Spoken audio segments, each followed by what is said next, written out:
Sí, ahí está. Se pone rojo por delante. Está un poco rota. Se cayó el otro día. Bueno,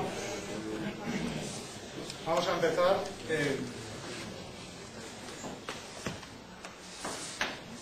Buenas tardes a todos y bienvenidos. Bienvenidos a la conferencia del ciclo de conferencias de SUSCIPE. El ciclo de conferencias de SUSCIPE es un ciclo organizado por asociaciones de antiguos alumnos de universidades norteamericanas y europeas en España. Está la asociación de antiguos alumnos de Stanford, el Club MIT de España, que presido, la asociación de antiguos alumnos de London Business School, los becarios de la Caixa y no sé si me he olvidado alguna. Fundación Rafael del Pino, yo creo. Normalmente estas conferencias las organizamos entre 3 personas, pero a la conferencia suelen asistir Francisco Hernández, que es actualmente el presidente de la Asociación de Becarios de la Fundación Rafael del Pino y expresidente de la Asociación de Antiguos Alumnos de London Business School, pero desgraciadamente no ha podido asistir hoy por impedimentos de última hora. Y luego yo, que soy Miguel Palacios, y como os he dicho, es el presidente de la Asociación de Becarios del Club MIT de España, de antiguos alumnos del Club MIT de España. Pues hoy es un día un poco especial. De hecho, para mí ha sido especial desde por la mañana. Vamos a ver qué cosas me han pasado de especiales. Bueno, primero me han hecho unas radiografías en la Seguridad Social, cosa que a veces se tardan 2 meses. Luego hemos tenido el homenaje de despedida del director del departamento de aquí de la Escuela de Ingenieros Industriales, Carlos Agoyo, una persona que ha dirigido el departamento durante 15 años. Y luego hemos tenido una sesión de magia en una de las clases de comunicación aquí en la escuela. Es un día muy especial, que además se cierra de una manera aún más especial. Tenemos hoy a 2 emprendedores muy especiales, porque es un campo que está en explosión, el campo de las nanotecnologías, y luego porque son ambos 2 muy jóvenes. Voy a presentar primero al primero de ellos, es David Vivancos, es el director general de Nanoespacio, una pequeña empresa consultora, importadora, que provee servicios en el área de nanotecnología. David, en principio entramos en contacto con David gracias a uno de los grupos que colabora con nosotros en este ciclo, que es la Fundación Madrid +D. Entonces, a la Fundación Madrid +D hay que agradecerle el que nos haya proveído el contacto de David, y luego a David el que haya querido venir a contar a esta audiencia su experiencia y su visión sobre el emprendizaje. A continuación tendremos a Javier, pero eso ya os lo presentaré después, cuando hagamos la pausa, que es otra persona de gran interés también dentro del campo de nanotecnología. Pues sin más, le cedo la palabra a David y the floor is yours. Muy bien. Pues muchas gracias, Miguel, y buenas tardes a todos. Efectivamente, os voy a contar mi experiencia de Nanoespacio, cuál ha sido mi experiencia en el campo de las nanotecnologías y, bueno, también un poco mi experiencia personal emprendiendo, ¿no? Estos un poco los contenidos, vamos a ver un poco cuál ha sido mi perfil o qué es lo que yo he ido haciendo tanto en el campo tecnológico como en el campo del emprendimiento, de las empresas, y vamos a entrar luego ya de lleno en lo que es Nanoespacio. Previamente, antes de entrar en Nanoespacio, voy a hacer una ligera introducción, porque no sé si todos conocéis lo que son las nanotecnologías, una breve descripción de qué es lo que es la nanotecnología, y en especial, como entenderéis por el nombre Nanoespacio, os voy a hablar de lo que es la nanotecnología aplicada al espacio y un poco cuál ha sido el marco histórico, ¿no? Entonces empezamos sin más. Sobre mí os puedo decir que nací en León hace unos 31 años aproximadamente. He sido autodidacta desde siempre. Eso de autodidacta significa que en todo este campo de las tecnologías es fundamental el poder autoaprender. Vosotros, si habrá estudiantes aquí también, toda carrera universitaria tiene una serie de contenidos, que esos contenidos, y sobre todo los contenidos en áreas tecnológicas, se van quedando obsoletos, y es fundamental siempre tener una capacidad de autoaprendizaje, ¿no? En mi caso eso lo aprendí desde, bueno, probablemente quizás nací con ello, y desde muy temprana edad, porque mi perfil estaba más enfocado al principio hacia temas de tecnología, temas de TIC, empecé aprendiendo inglés. Era el lenguaje que me permitió en ese momento y me sigue permitiendo estar en la última brecha de lo que es tecnología, ¿no? Si no se sabe inglés parece que es una pequeña... es un gran paso atrás si se quiere estar en la última onda de cualquier cosa, ya no solo tecnología sino casi toda, ¿no? Y a través de poder aprender inglés, pues, aparte que te permite estar más al día, te permite también acceder a mucho contenido, y prácticamente si no se sabe inglés el 90 y tantos, no sé si 90 y muchos %, por ejemplo, de internet lo tenemos oculto. Entonces es fundamental para poder aprender todas estas cosas. He sido siempre multidisciplinar, o sea, he aprendido diversas tecnologías, empecé aprendiendo también por mi cuenta, por ejemplo, lenguajes de programación, código máquina, diversos lenguajes de programación, diseño, gráfico, bases de datos, un montón de áreas que después me han ido valiendo también para, bueno, en una de mis primeras fases de emprendimiento, pues que fue la divulgación, pues haber dado muchas conferencias, seminarios, en decenas de lenguajes de programación y en diversos temas, como veis, desde programación hasta bases de datos, GIS, robótica, seguridad de internet, criptografía, entornos wireless, cultura, un poco de muy interdisciplinar en muchas áreas, ¿no? En el tema de Java especialmente, bueno, yo nací en León efectivamente y hace como unos 12-13 años vine a Madrid a estudiar en la Universidad de San Francisco, y en aquel momento pues también empecé a descubrir, antes de entrar a la universidad, lo que era el lenguaje Java. No sé si conocéis un poco la evolución tecnológica. Internet evidentemente ha sido una revolución, y la revolución en el caso de los lenguajes de programación hubo un cambio importante de los lenguajes orientados a procedimientos en los lenguajes orientados a objetos como es Java. Y yo es una de las cosas que vi desde el principio. De hecho, Java nació a principios, en mayo del año 95 aproximadamente, y yo impartí en la universidad donde estudiaba el primer curso de Java en aquel entonces, ¿no? A finales del año 95. Me parece que fue uno de los primeros que se dio aquí en España, ¿no? Con lo cual comencé a vislumbrar ese tipo de tecnologías. También cofundé en ese momento el primer departamento de realidad virtual.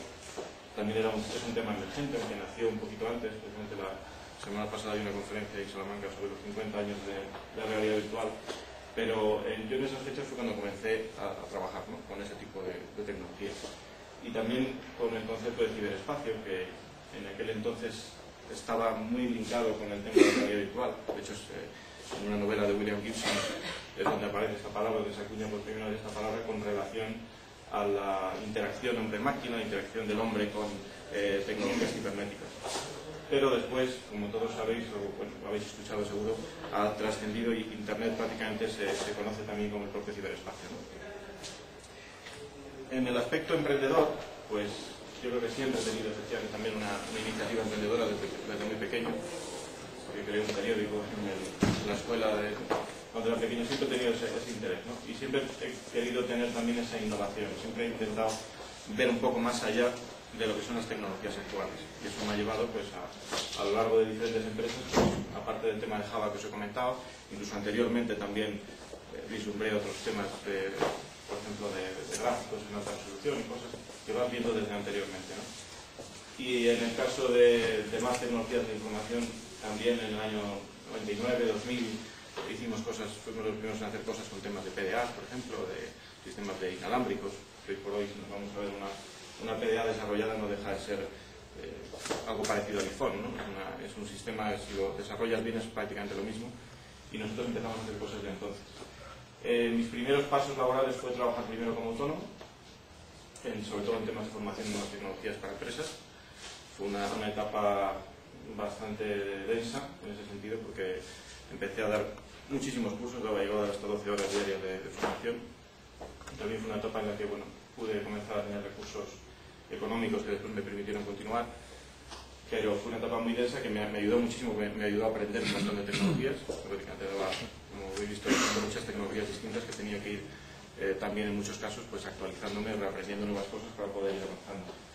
Eso me permitió más adelante fundar mi primera empresa, que fue el 2000, la fundé con un socio, y estaba focalizada precisamente en eso, en la saturación que yo había tenido en los temas de formación. Ya tenía demasiado volumen, más volumen del que yo podía asimilar, y en ese momento pues comencé a ofrecer eso mismo, pero a través de bueno, tenía un equipo de formadores, y luego pues, posteriormente pues también hemos tenido equipos de desarrollo y equipos de consultoría en ese sentido, ¿no? Es una empresa que, bueno, en momentos puntuales llega a tener 20 y pocas personas, y focalizada en esas áreas. También es una empresa que vivió todo el boom y el crash de Internet, estaba en esa fase, lo cual también conoce un poco ese tema. Y luego también confundió otra empresa que se llamaba Electronic Art International Productions, que es una empresa focalizada en temas de arte electrónica y digital. Mi socio de ambas empresas, de estas dos empresas, era es un artista de reputación y bueno, hicimos cosas relativas a temas de arte digital. Y posteriormente, en el año 95, fundé la empresa Nanospacio, ¿no?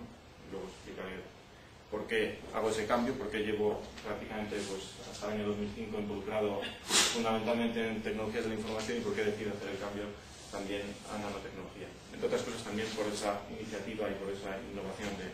Yo con el campo de nanotecnología comencé un poco antes, comencé el año 2000 o 2000 poco, empecé a interesarme en ese tema y bueno, fui fraguando un poco ese concepto y bueno, luego os cuento más de Nanospacio.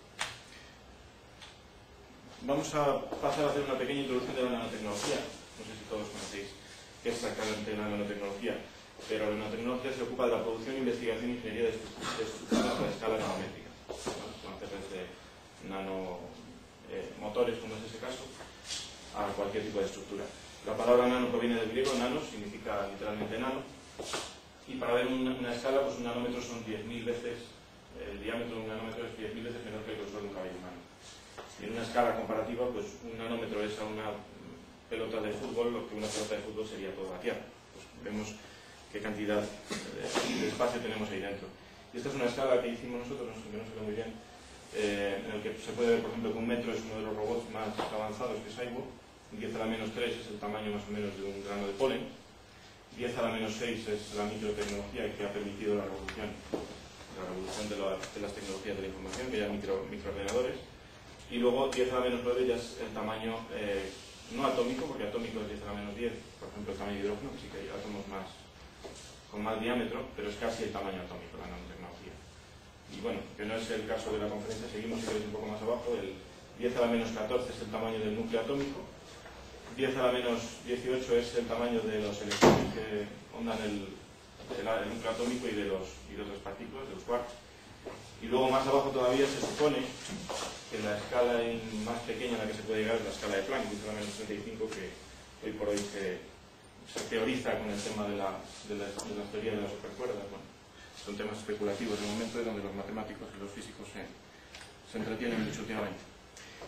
Pasando a lo que es una breve historia de la nanotecnología, pues, y orientada también, como veis, al tema del espacio. Esto es un roadmap que vi hace unos años en una conferencia internacional de nanotecnología sobre el futuro de la nanotecnología en el espacio. Ya se acabó de por ahí.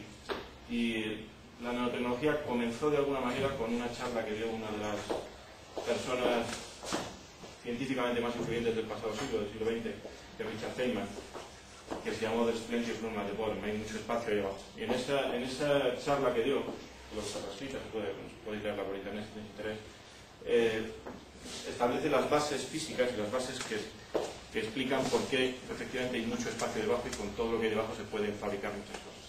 Y eso, digamos, es donde surge de alguna manera, donde nace conceptualmente. Al mismo tiempo, pues bueno, la exploración espacial, pues salió las primeras, las misiones Luna, que eran las misiones soviéticas, que estas son imágenes de la Luna, por primera vez desde fuera de la Tierra, ¿no? Todos se conoce más el que cuando se pisó la Luna o cuando Yuri Gagarin fue el primer astronauta, pero en ese año, más o menos en esas fechas, fue cuando las primeras naves espaciales empezaron a coger fotos del exterior, en este caso de la Luna. Siguiendo más adelante la cronología, pues bueno, el espacio, en el 75 también los rusos visitaron con el Venera, unas naves Venera, aterrizaron en Venus por primera vez, luego en Marte las Viking, bueno, etc. Así que la carrera espacial. Y en el tema de la nanotecnología, bueno, he saltado antes que el término nanotecnología se acuñó en el 74 por el doctor Taniguchi. Y luego en el 77, relacionado también con el espacio, y bueno, con el espacio y con todo, Eric Dexter comenzó a hablar de lo que es la nanotecnología molecular. Es decir, cómo muevo átomos y cómo podría disponer átomos para hacer cosas con átomos. Trabajar en vez de con ladrillos como se trabaja en la macroescala o con lo que sea, trabajar con átomos. Muy importante también, luego se descubre la primera herramienta que nos permite ver a esa escala. Hay que entender que a la nanotecnología no se ve con un microscopio tradicional óptico, porque La luz, que es el método de funcionamiento de los microscopios ópticos, pues tiene una limitación, dado la longitud del tamaño de la luz, que está en torno a depende de la franja de luz, en torno a los centenas de nanómetros, pero no nos permite llegar más abajo. Y después ellos mismos produjeron un sistema que permitía manipular esos átomos. Escribieron la palabra IDM, sencillamente moviendo átomos y desplazando átomos a esa escala, o pequeños grupos de átomos. En aquel entonces también, sobre el 86, Richard Smale descubrió el Buckyballs, que es una estructura enlazada de átomos de carbono en enlaces entre 5 y 6 en pentagonales y hexagonales, que paradójicamente es también la estructura de un balón de fútbol. Y esta es una de las primeras estructuras que surgieron nanométricas, ¿no? de ese tipo de escala. Que por cierto, cuando estaba dando la conferencia esta en Estados Unidos se murió este premio Nobel también. Luego en el 91 Sumio Iijima descubrió el nanotubo de carbono, que es una estructura de grafito, de carbono, de enlaces de carbono que se enrollan, y es uno de los principales elementos de construcción de nanotecnología, desde la perspectiva que la gran revolución nanotecnológica viene en gran parte porque existen los nanotubos. Los nanotubos tienen una serie de propiedades que superan en mucho la gran mayoría de materiales y de todos los materiales que existen hasta el momento. Entonces, gracias a este descubrimiento, luego ha permitido esa evolución. En el 92 se da la primera conferencia, también Eric Dexter, sobre aplicaciones de la nanotecnología en el espacio. La Agencia Espacial crea la primera mesa redonda sobre el 95 y la NASA crea su primer centro de nanotecnología en el centro de Ames, en California, en el 96. Época más o menos en la que surgen nuevas iniciativas espaciales, de las que luego hablaremos un poquito, que son las del Premio X, que pretenden volver al espíritu que había en los primeros años del 1900 con el tema de la aviación, ¿no? Los premios para impulsar la aviación, pues esto pretende una cosa parecida pero con el espacio. En el 97 se crea la primera, y yo creo que todavía sigue siendo la más importante empresa en nanotecnología, Cybex, al mismo tiempo que por primera vez robots móviles pasean por otro planeta, Sojourner en Marte. Las primeras iniciativas o el sistema de iniciativas en Estados Unidos de nanotecnología surge también sobre el 2000, que es cuando comienza toda la inversión en nanotecnología, al mismo tiempo que aparece el primer turista espacial y al mismo tiempo que se crea un foro muy importante de discusión de micronanotecnologías para el espacio que se llama CANEP. Y por último, terminando ya en los últimos años, las inversiones crecen drásticamente, no solo en Estados Unidos a través de la NNI, sino en Europa también a través del programa Marco, y en un montón de países tienen iniciativas propias para impulsar fuertemente lo que son las nanotecnologías. Y en el tema espacial surge en el 2003 la nueva carrera espacial. Al espacio personas solo han podido mandar hasta el momento 3 países. El primero fue Rusia, luego fue la antigua Unión Soviética, Estados Unidos, y en el 2003 China mandó a lo que ellos llaman taikonautas. Los rusos llaman cosmonautas, los americanos nosotros astronautas, y los chinos llaman taikonautas. También se relanzó el espíritu de exploración espacial con un discurso en Estados Unidos sobre la visión de exploración espacial con intención de ir a Marte en 2000 y pico, volver a la Luna, etc. También algo muy importante, por lo menos para mí, fue también que en el 2004, por primera vez, el sector privado fue capaz de llegar al límite del espacio. El límite del espacio está en torno a 100 kilómetros de altura, y por primera vez, a través de financiación privada, precisamente del cofundador de Microsoft, invirtió en este tema y pudieron ganar con una inversión relativamente muy pequeña, relativamente me refiero más a lo que cuestan los lanzamientos tradicionales, un premio que permitía hacer eso, permitía subir a 100 kilómetros, bajar y hacer eso de nuevo. Y este es el nuevo sector privado espacial que está moviendo muchas cosas. Y esa es un poco la breve historia de la nanotecnología aplicada al espacio. Sobre ya entrando directamente en nanoespacio, lo fundo a principios del año 2005 como una sociedad limitada y personal. En este caso solo yo soy el único socio de esta empresa. Se constituye con el principal objetivo de contribuir a las iniciativas de la exploración espacial a través del uso de nanotecnología. Entonces, ¿por qué el sector espacio? Pues entre otras cosas porque es un sector que a mí siempre me ha apasionado, es lo que siempre me ha gustado desde siempre, y comencé a ver también que en estos años comenzaba a redespegar, ¿no? Había habido una pausa muy grande en el sector espacial, sobre todo en el área que más me interesa a mí, que es el acceso al espacio. Prácticamente solo menos de 400 personas han viajado al espacio desde que Yuri Gagarin subió, y ha habido un estancamiento prácticamente cuando se acabó la Guerra Fría, cuando se acabó la competición, y no ha crecido desde entonces, ¿no? Y ahora hay iniciativas, tanto con la nueva carrera chino-americana por volver a reconquistar el espacio, como desde la perspectiva privada. Pues por eso es interesante. ¿Y por qué nanotecnología? Pues por lo que os he comentado antes, es la siguiente revolución, ¿no? Es la revolución de Internet, etcétera. La revolución de las comunicaciones sigue vigente, no se ha terminado. Sí que tendrá un límite en cuanto a la velocidad de computación, que probablemente la nanotecnología entre en juego con la computación molecular y con computación cuántica, etcétera. Pero la nanotecnología es la siguiente gran revolución. Entonces, es un sector en el que creo que hay que estar. Y en su interacción con el espacio, pues también, luego veremos por qué me interesa y por qué creo que la nanotecnología para el espacio es clave, ¿no? Y también, como visteis, si no lo tengo adelante, es otro de las áreas de la empresa, el sistema de realidad virtual e inteligencia artificial. Esto viene por dos motivos. Realidad virtual, sencillamente por herencia histórica. Llevo desde el año 95 con eso, y es un tema que me gusta también, y creo que, bueno, que ahí se permite hacer cosas interesantes relativas a investigación y a crear cosas nuevas. E inteligencia artificial, porque la inteligencia artificial es el siguiente paso de evolución de las tecnologías de la información. Es decir, las tecnologías de la información por sí solas no permiten hacer muchas cosas. Permiten hacer cosas si le dotamos de inteligencia. De hecho, hoy se utiliza en el estado muy embrionario en el que está, pues para miles de cosas. Desde el propio Google no podría existir si no tuviese algoritmos de inteligencia artificial detrás, o sistemas de reconocimiento de texto, de voz, de imagen, etc. Entonces es una tecnología clave también. Entonces, esas son un poco las tres áreas que vamos a ver, las actividades y los intereses que tiene Nanoespacio en este sentido.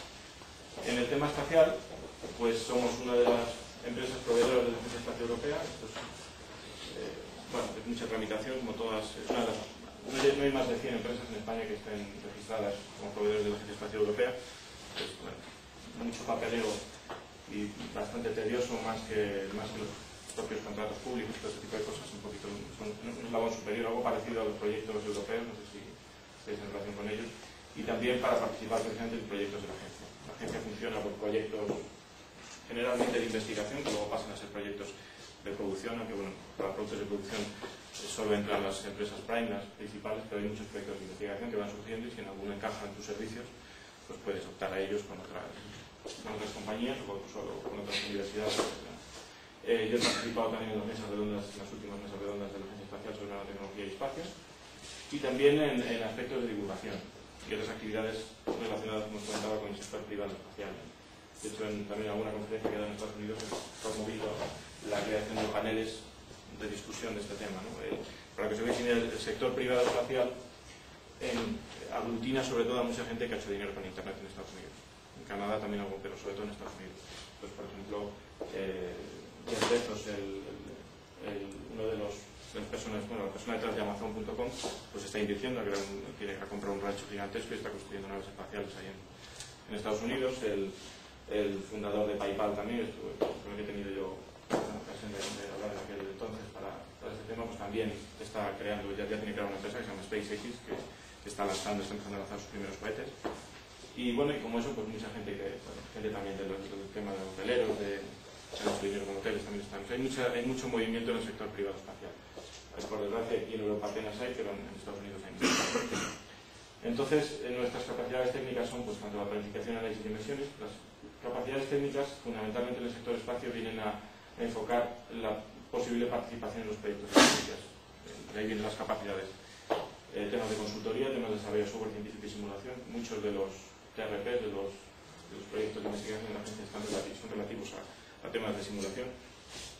Luego, por otra parte, remote sensing, lo que es interpretación de imágenes de satélite, pues desde para agricultura hasta para planificación de suelo, bueno, tiene miles de aplicaciones. Y la transferencia tecnológica a través de recursos, conferencias, etcétera, en este sector. En el campo de la nanotecnología, pues distribuimos productos con base tecnológica aquí en España. Creo que somos pioneros en este tema, tanto para empresas, industria, como a red de distribución. Creamos la primera tienda de nanotecnología en España, tienda nano.com. en la cual pues, se venden ya productos que utilizan nanotecnología. Para que os hagáis una idea, la nanotecnología va a tener dos fases, o yo la separo en dos fases. La primera fase en la que estamos es utilizar nanoestructuras, estructuras muy pequeñas, o nanopartículas o nanotubos de carbono, e integrarlos dentro de un material de la construcción, para aplicárselos como cobertura de superficies. Es la fase que veo yo como primera fase, que es una fase que ya existe, ya es real, ya se puede, desde unos años ya se puede hacer. Ya hay, por ejemplo, palos de golf que están finalizados utilizando nanotecnología y no reverberan, por ejemplo, y como eso, pues, cremas solares. O sea, ya hay productos que utilizan nanotecnología y utilizan ese tipo de nanotecnología. Y luego está la nanotecnología, que realmente será la revolución, que es construir desde abajo, construir átomo a átomo, grupo de átomos a grupos de átomos, y hacer motores, hacer cualquier tipo de herramienta en esa escala, ¿no? Esas son las dos fases. Y estamos en esa fase, ya hay avance en el tema de la segunda fase, pero estamos principalmente en esa fase. Luego participamos también en la definición de requisitos para el 7º programa marco, es un tema que lleva el CEDETI, y bueno, fundamentalmente pues, participamos en esos foros de discusión donde se entiende qué es lo que interesa a España o qué interés puede tener España en todo lo que es el programa marco, aunque nosotros actualmente no estamos en ningún proyecto de programa marco.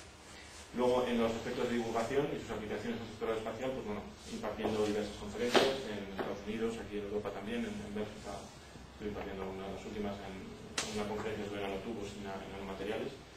La organización de exposiciones divulgativas, hace poco también hicimos en Valladolid una exposición sobre aplicaciones actuales de la tecnología, donde la gente podía probar una exposición interactiva, donde la gente podía probar qué es la nanotecnología y cómo funcionaba.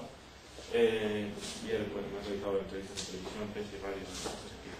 Esta es la parte de divulgación, parece que no, pero es una de las partes más importantes en este punto de la nanotecnología, porque existe un gran desconocimiento. Incluso en países como es Alemania, por ejemplo, que tiene una mayor implantación, incluso Suiza, que tiene mayor implantación, el desconocimiento del público general, incluso del no tan general, el público más especializado de lo que es la nanotecnología es muy grande. Entonces, hace falta muchos esfuerzos, que es donde yo creo que hay una cojea en general en España y yo creo que en muchos sitios, el tema de divulgar más qué es la nanotecnología y qué beneficios puede tener. Hay miedo también, sí que es cierto que hay miedo a la nanotecnología. La gente que ya empieza a conocer hablan de los riesgos que puede tener la nanotecnología, ¿vale? Y sobre eso pues también queda mucho por estudiar, ¿no? Sí que es cierto que de las zonas de más inversión son las zonas relativas a la medicina, a la cura para el cáncer, a muchas cosas relativas a la medicina, por lo cual es el primer sector donde más se está investigando en nanotoxicología y ese tipo de cosas, ¿no? Pero lo cierto es que aparentemente la nanotecnología, tal y como llega hoy al público final, pues en principio no tiene por qué tener ningún tipo de problema. De hecho, en un tubo de escape de un coche salen más nanopartículas, incluso nanopartículas más pequeñas de las que puede haber en productos que utilizan nanotecnología hoy en día, ¿no? Somos mayorista exclusivo para España y Portugal y partner para la Unión Europea de Nanotitan, que es uno de los principales fabricantes de Estados Unidos de software para nanotecnología, software de visualización y software de simulación, ¿vale? Permite, bueno, principalmente para científicos, para el área educativa principalmente o gubernamental, pues crear nanotubos de carbono, crear nanoestructuras y luego simularlos, ¿no? Dispone también de sistemas de bases de datos y, bueno, un sistema de información de productos que existen en nanotecnología, como de enciclopedia, en enciclopedias de ese tipo de productos. Y también somos el mayorista exclusivo para España de Percenta Nanotechnology, que es un fabricante de revestimientos. Como os comenté, es una de las primeras fases de entrada de la nanotecnología y desde el 2006 pues, somos el mayorista aquí en España. Percenta bueno, tiene productos desde para el público final, como son estos, productos industriales en millones de mililitros. Y este, por ejemplo, es un revestimiento para cristal de fósforo. Vamos a enseñar un vídeo de cómo actúa. Y como veis, son productos que ya utilizan nanotecnología y que ya están disponibles hoy en día aquí en España. Tiene revestimientos pues, prácticamente para casi todas las superficies, para plásticos, para textiles, por ejemplo, se puede aplicar un textil y sin caso de que haya agua o bien una mancha de aceite, por ejemplo, pues no transpiraría. Para cristales exteriores tiene un producto de autolimpieza basado en partículas de titanio principalmente, que lo que hace es que el cristal se limpia solo a través del efecto del sol, agua, etcétera, de catálisis se limpia el sol. Esto se utiliza tanto en cristales de grandes cristaleras para reducir costes de limpieza, incluso también en hogar, vamos a utilizar, como en células solares, porque aumenta la eficiencia al reducir la suciedad en la superficie, pues la eficiencia no se deteriora, se deteriora menos con el tiempo. Para pavimentos también, pues para lo que es impermeabilización de estructuras, para zonas de metales. La diferencia de Percenta es que tiene diferentes productos con diferentes composiciones para cada material, para muchos materiales distintos, ¿no? Tiene también para piedras y maderas, por ejemplo para muebles exteriores en un jardín, por ejemplo. Tiene un sistema de protector antigrafiti que es un nanoprotector que es mucho más potente que los actuales antigrafitis que están basados en ceras. Al utilizar nanotecnología, pues bueno, tienen mayor durabilidad sobre todo.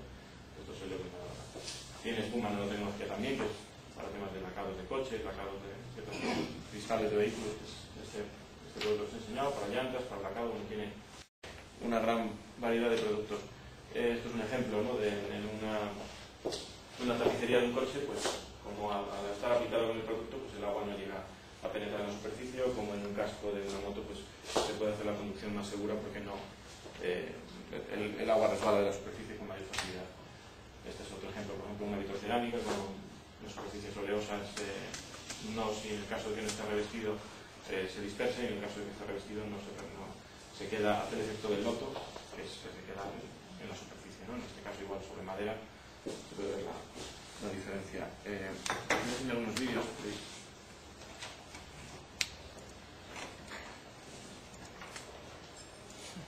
Este, por ejemplo, es un producto de revestimiento de cristales, donde podéis ver en la parte que está revestida el agua resbala de la superficie, con lo cual, aparte de que el cristal se limpia solo, también a partir de cierta velocidad, es mucho más segura la conducción. Puedes conducir en plena lluvia y sin tener prácticamente que utilizar los limpiacristales, ¿no? Con lo cual, y esta es la parte que no está revestida.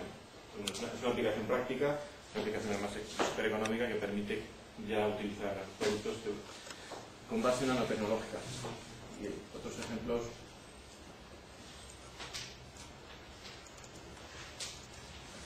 Estos son cuero que está revestido también con estos productos, con el producto de textiles, y como veis pues también ocurre una cosa similar, ¿no? El producto ahí se ve un poco más por la luz, pero veis, las gotas se pueden ir juntando según vayamos moviendo el textil, se van uniendo y no transpiran a la superficie. Y esto se puede aplicar a cualquier producto que esté ya finalizado. O sea, la diferencia, las coberturas lo que permiten es aplicar, no tener que aplicar en la fabricación, sino que se pueden aplicar después, o uno mismo o una empresa que explica la aplicación de este tipo de productos, ¿no? Y una de las también es la diferencia, ¿no? de la parte en la que está aplicado, donde se genera lo mismo, y la parte donde no lo está.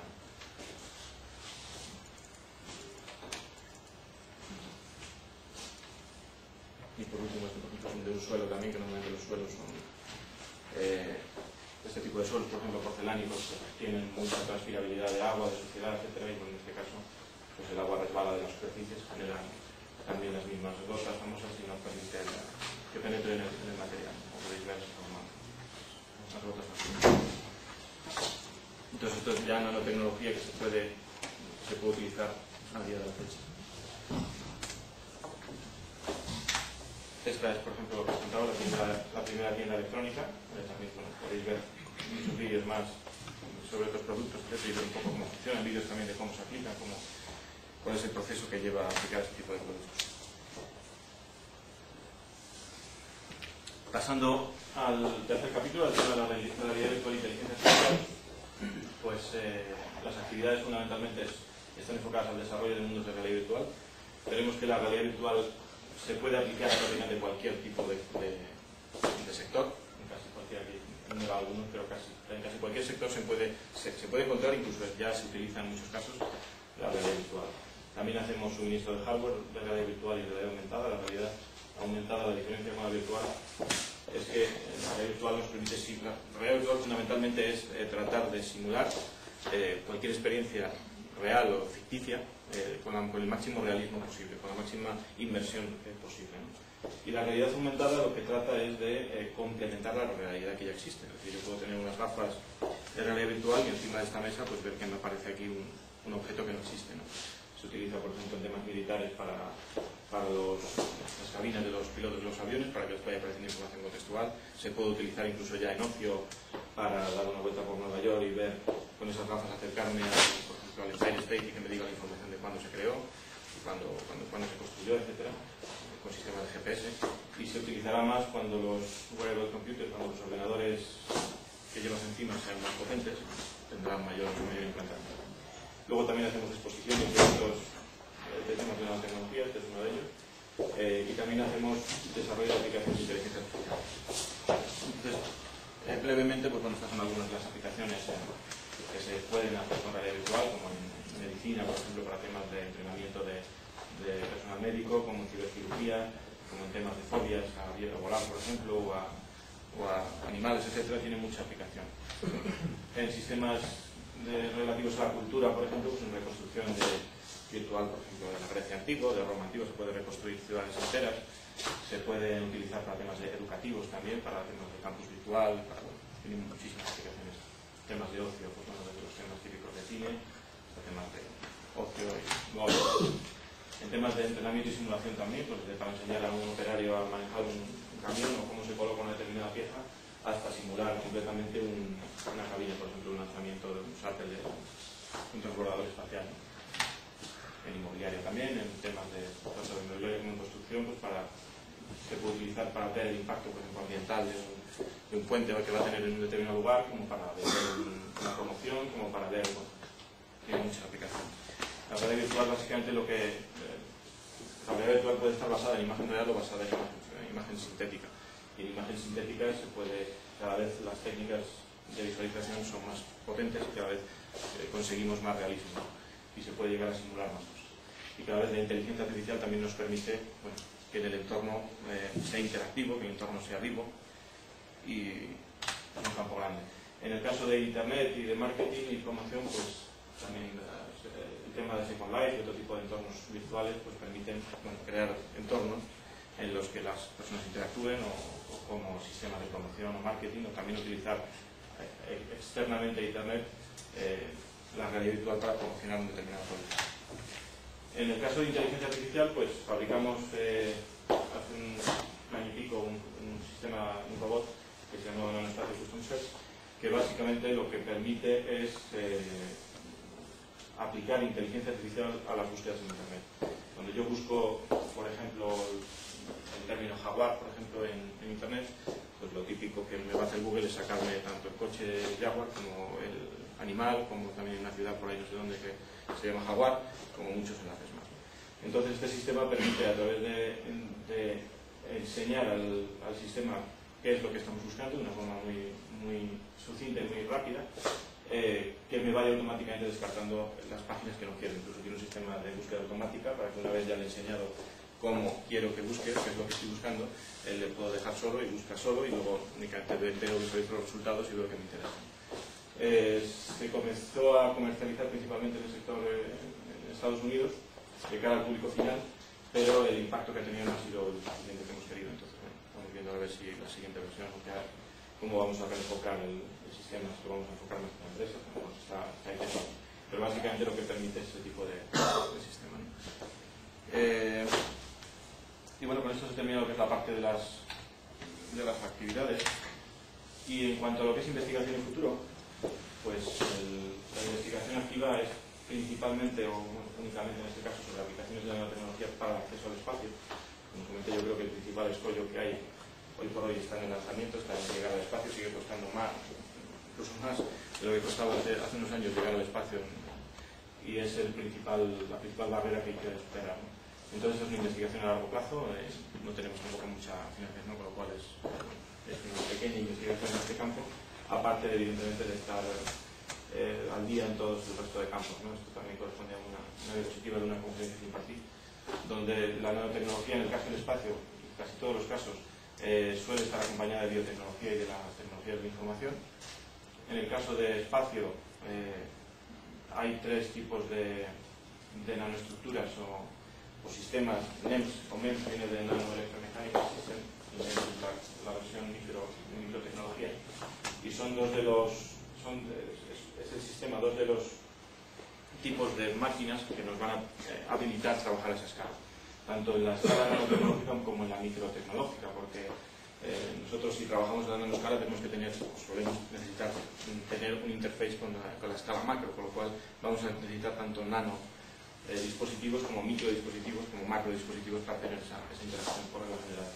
Y NEMS pues hay desde sensores que me permitan, pues, desde detectar hidrógeno por ejemplo, hasta actuadores que me permitan mover piezas a la nanoscala, hasta sistemas integrados que integren muchos sensores y muchos actuadores para hacer cosas a la nanoscala, como la nanoelectrónica, los nanomateriales o las nanocoating, nanocoberturas, de lo que estamos comentando antes. Y esto pues tiene aplicación, esto podríamos estar hablando toda la noche, en prácticamente casi todo el sector espacial, ¿no? En el sector de los lanzamientos espaciales, en estructuras, en propulsión y energía, en sistemas de navegación, en sistemas de comunicaciones, en instrumentos científicos, en soporte a la vida. Soporte a la vida va a ser fundamental porque uno de los escollos que hay en el espacio es el tema de la radiación. Y la radiación se va a poder suplir probablemente con trajes que a través de nanoestructuras pues, no permitan que la radiación llegue al cuerpo humano. Y básicamente esto es una breve descripción de todas las aplicaciones al espacio, pero como os comentaba es principalmente en nuestras actividades en temas del acceso. Y por último, como conclusión, pues bueno, como veis, el espacio es una empresa muy pequeña y el objetivo que tenemos es bastante grande. Y paradójicamente el siglo XXI, pues bueno, la nanotecnología va a ser la ciencia que va a permitir habilitar o va a permitir llegar al espacio, ¿no? Entonces, bueno, eso sería todo. Muchas gracias.